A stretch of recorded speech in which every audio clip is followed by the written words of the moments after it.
Alors vous avez entendu dans cet évangile que par ailleurs, si vous étiez assidus cette semaine, vous avez dû entendre un passage, parce qu'en fait on l'a pris en partie.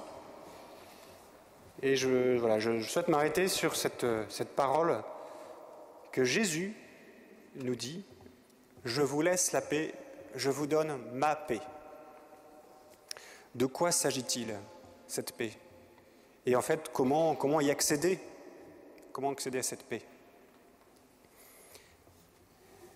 Alors je vais commencer par répondre à cette première question. De quoi s'agit-il? En commençant par dire ce qu'elle n'est pas. La paix de Dieu n'est pas du quiétisme, ni la recherche de la tranquillité. Jésus nous dit bien, je vous donne la paix, non pas à la manière du monde. Et donc le quiétisme n'est pas la paix, celle qu'on peut... le quiétisme, c'est un peu cette recherche peut-être de paix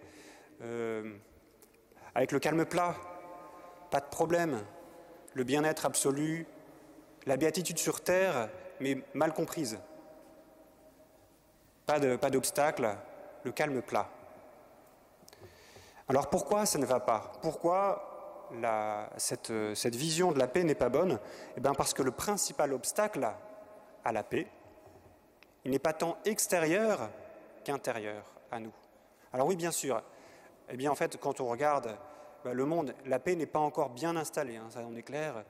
Quand on voit toutes les zones qui souffrent de cette violence et des injustices, en fait, pour qu'il y ait la paix, il faut que la justice soit là. C'est clair. Donc, travaillons à la justice pour établir une paix, certes. Mais le principal obstacle à la paix, il est en nous. Il est dans notre cœur, en fait. Il est lié à cette blessure, ou alors toutes ces divisions intérieures qu'on peut percevoir, et peut-être qui passent par la peur de manquer, la peur de la souffrance, la peur de ne pas être aimé, le doute, le manque de confiance, et tous ces sentiments en fait, qui peuvent nous traverser comme la jalousie, la violence qui vient en nous, la colère mal maîtrisée, et qui sont en fait le signe que cette paix, en fait, elle est à rechercher en nous. C'est une parole du psaume. Recherche la paix et poursuis-la. La condition de notre vie sur terre est que nous avons à chercher cette paix constamment. En fait, c'est une lutte. Il faut la chercher constamment en nous pour que nous puissions être signes de paix à l'extérieur. Voilà, donc la paix n'est pas ce quiétisme, ni cette recherche de tranquillité.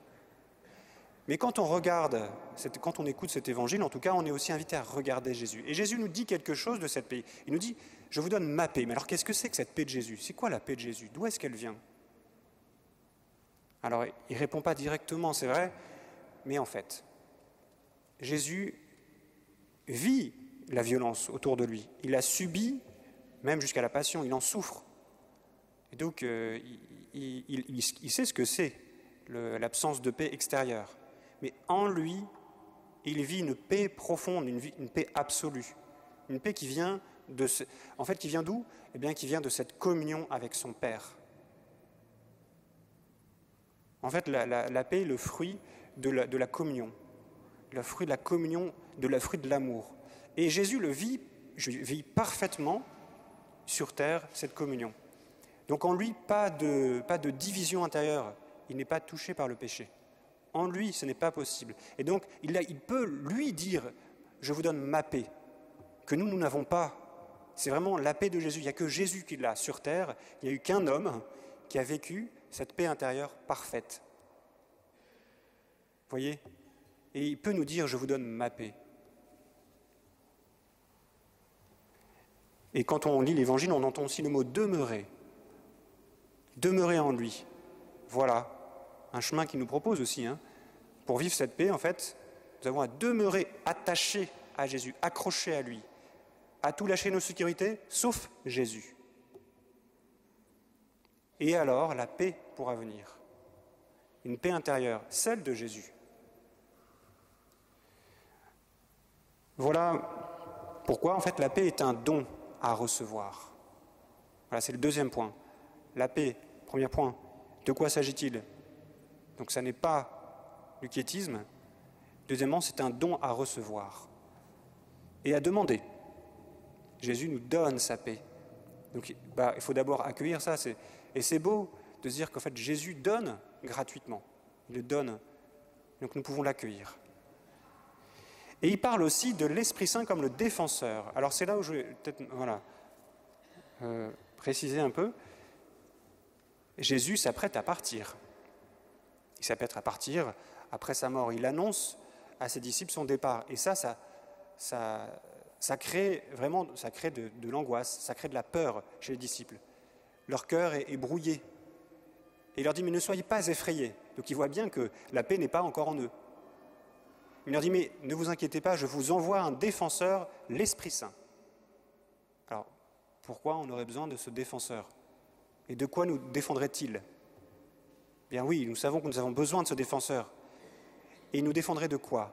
Eh bien, il nous défendrait, et il nous défend principalement de ces obstacles intérieurs. Et en fait, il nous défend contre nous-mêmes, contre nos peurs. Voilà pourquoi la paix a besoin de ce défenseur, de l'esprit de paix. Nous avons besoin de ce soutien. Et nous avons besoin de demander. Ce matin, on a célébré les confirmations de 12 jeunes, dont deux adultes. Et ben voilà, c'est le don de la Pentecôte. L'Esprit Saint est donné comme une force. Et ben vous qui avez reçu la confirmation, usez-en. Demandez l'Esprit Saint. Demandez-le. C'est un cadeau qui vous est donné. Si vous le regardez comme un cadeau emballé, ça ne sert à rien. Il faut l'ouvrir. Et donc, le moyen pour l'ouvrir, c'est de demander, Seigneur, donne-moi la paix, s'il te plaît. Donne-moi le courage d'avancer. Donne-moi les mots, les gestes, pour ne pas m'emporter, pour construire cette paix. Mais demandez. Parce qu'avec nos moyens, ce n'est pas possible uniquement. Ce n'est pas possible. Nous avons besoin de ce soutien pour aller contre ces obstacles intérieurs.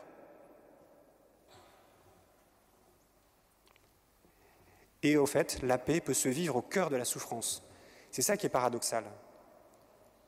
On voit tant de gens qui souffrent intérieurement, mais en fait, extérieurement, ça ne se voit pas.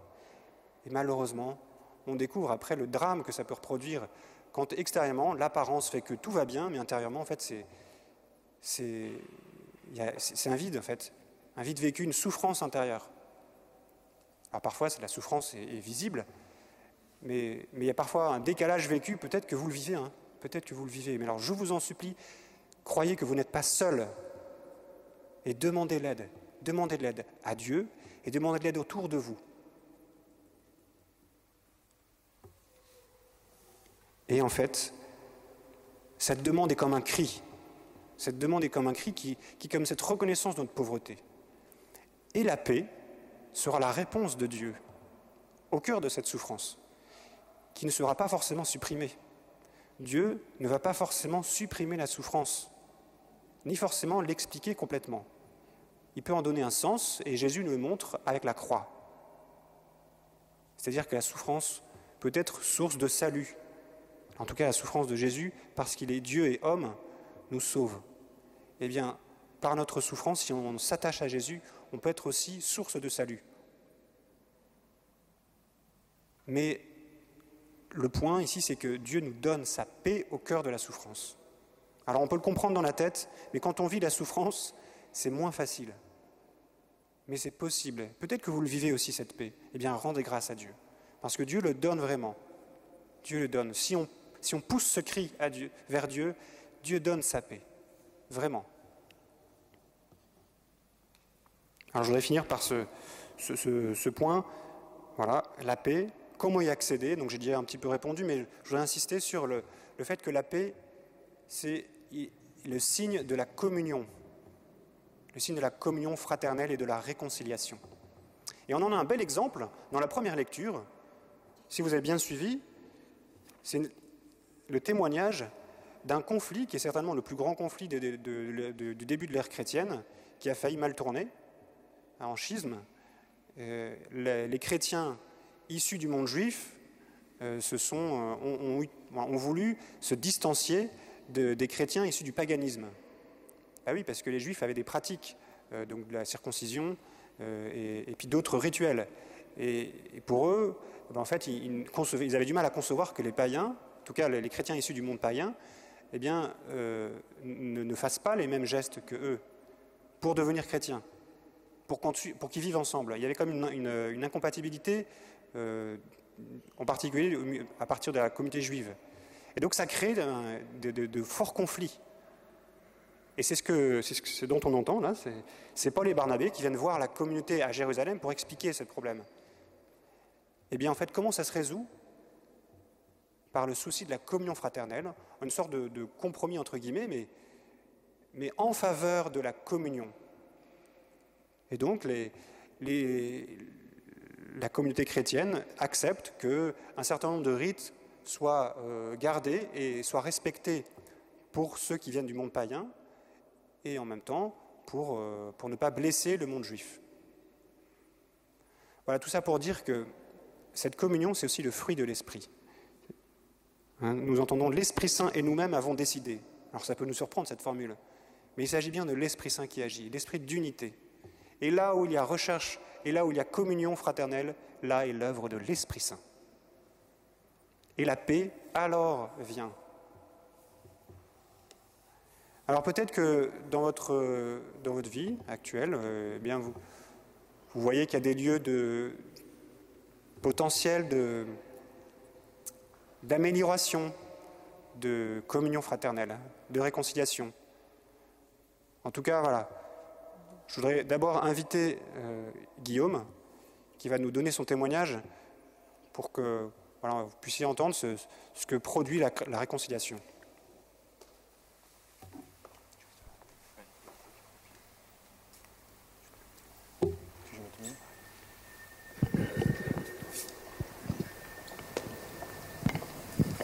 Donc, bonsoir, je m'appelle Guillaume. Donc moi j'ai 25 ans et j'ai vécu il y a 2 ans une expérience de réconciliation. En fait, quand j'étais en deuxième année de droit, en 2014, je me suis rendu compte que j'étais un petit peu amoureux d'une de mes amies. Et en fait, je me suis dit qu'il fallait que je lui dise. Du coup, je lui ai dit. Et en fait, les sentiments étaient réciproques, mais on a préféré attendre en fait avant de commencer une histoire. Quand elle est revenue, en fait, elle est partie à l'étranger. Elle est revenue et en fait, les sentiments étaient différés. Et en fait, en réalité, je me suis pris un râteau. Voilà. Que j'ai très mal vécu, parce que je me disais que c'était un petit peu injuste quand même. Et que moi, je ne méritais pas ça. Et du coup, je me suis dit que vraiment, j'allais me venger. Et qu'un soir, en fait, je l'ai raccompagné d'une soirée. Et voilà, je lui ai vraiment dit tout ce que j'avais sur le cœur. Que c'était dégueulasse, quoi, de me faire ça. Voilà. Et en fait, je l'ai quitté à ce moment-là. Et quand je l'ai quitté, je me suis dit que j'allais vraiment lui pourrir la vie. Et que comme ça, ça serait bien fait pour elle. Qu'elle aura bien mérité ce qu'elle m'a fait. Voilà. Et je me suis pas loupé. J'ai vraiment été pas. Voilà. J'ai pas été très, très agréable avec elle pendant ces années. Il y a un moment où j'ai voulu prendre un verre avec elle. En fait, pour lui balancer tout ce que j'avais sur le cœur, en fait, pour lui redire une deuxième fois, pour replanter le couteau dans la plaie. Voilà. Et heureusement, en fait, je l'ai pas fait. Et en fait, au JMJ, donc en 2016 à Cracovie, je l'ai recroisé en fait totalement par hasard. Et en fait, là, j'ai commencé pour la première fois, en fait, à avoir des remords, des regrets sur ce que j'avais fait, en fait. Voilà. Pour la première fois de ma vie, je me suis dit, Guillaume, là, t'as peut-être pas été très juste. Et en fait, le thème des JMJ, c'était vraiment la miséricorde du Christ, en fait. C'était heureux les miséricordieux, car ils obtiendront miséricorde. Et en fait, c'était la miséricorde du Christ dans nos vies, la paix que Jésus, en fait, pouvait nous donner. Et en fait, j'ai vraiment prié, je me rappelle, le soir de la veillée. Et en fait, je me suis dit qu'il fallait que j'engage une démarche, en fait, de pardon, vraiment. C'était pas une simple histoire d'avoir bonne conscience, en fait, c'était vraiment un pardon à donner, en fait. Et en fait, j'ai attendu, j'ai un petit peu d'orgueil, du coup, je l'ai pas fait, quoi. Et en fait, c'est elle qui m'a contacté en février 2017. Et en fait, là, je me suis dit qu'il fallait que je tienne ma promesse des JMJ. Et du coup, je suis allé voir un prêtre et je me suis confessé pour ça. Et en fait, c'était incroyable parce que j'ai vraiment reçu le pardon de Dieu. Et j'étais vraiment libéré et j'étais vraiment dans une grande paix intérieure, prêt à lui demander pardon. Et en fait, le prêtre qui m'a donné l'absolution m'a dit Guillaume, il faut que tu ailles. Voilà, maintenant, il faut que tu tu aies le courage, il faut que tu mettes un petit peu ton orgueil de côté. Il faut que tu ailles lui demander pardon. Donc on allait prendre un verre. Et là, j'ai mis longtemps, etc. Parce que bon, on est un petit peu comme ça. Hein. Et donc là, je lui ai demandé pardon pour tout ce que j'avais fait. Et elle a accepté. En fait, elle m'a dit aussi qu'elle m'avait aussi demandé pardon. Et en fait, elle avait accepté ce pardon dans son cœur.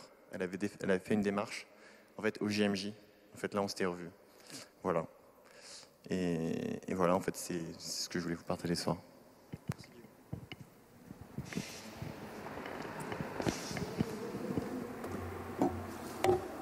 Merci Guillaume. Voilà, un des fruits de la réconciliation. En tout cas, que l'on peut voir, la paix de Dieu, c'est la paix de Dieu qui est donnée. Et elle est pour vous, pour chacun de vous. Alors voilà, eh bien, nous allons vous proposer, en tout cas, je vais vous proposer une démarche que vous pourrez faire dès maintenant et qui va s'accomplir au moment de l'offertoire. Voilà, vous avez peut-être reçu des crayons en début en rentrant. Eh bien, je vous invite à écrire le prénom d'une personne sur la feuille du bulletin de messe. Hein. Vous arrachez un morceau, normalement vous avez de la place, et vous mettez ce prénom si vous le souhaitez. Voilà, et ce prénom-là, donc bien sûr, ce sera à discrétion. Hein, et comme ça, et au moment de la quête, vous pourrez déposer dans le panier le prénom de la personne à qui vous pensez que vous avez besoin de faire une démarche de réconciliation ou de marquer un signe de communion fraternelle. Voilà. Donc on va prendre un petit temps de silence donc après, là, tout de suite. Hein, et pendant l'offertoire, eh bien, les paniers passeront et vous pourrez aussi mettre ce morceau de papier avec le prénom dessus.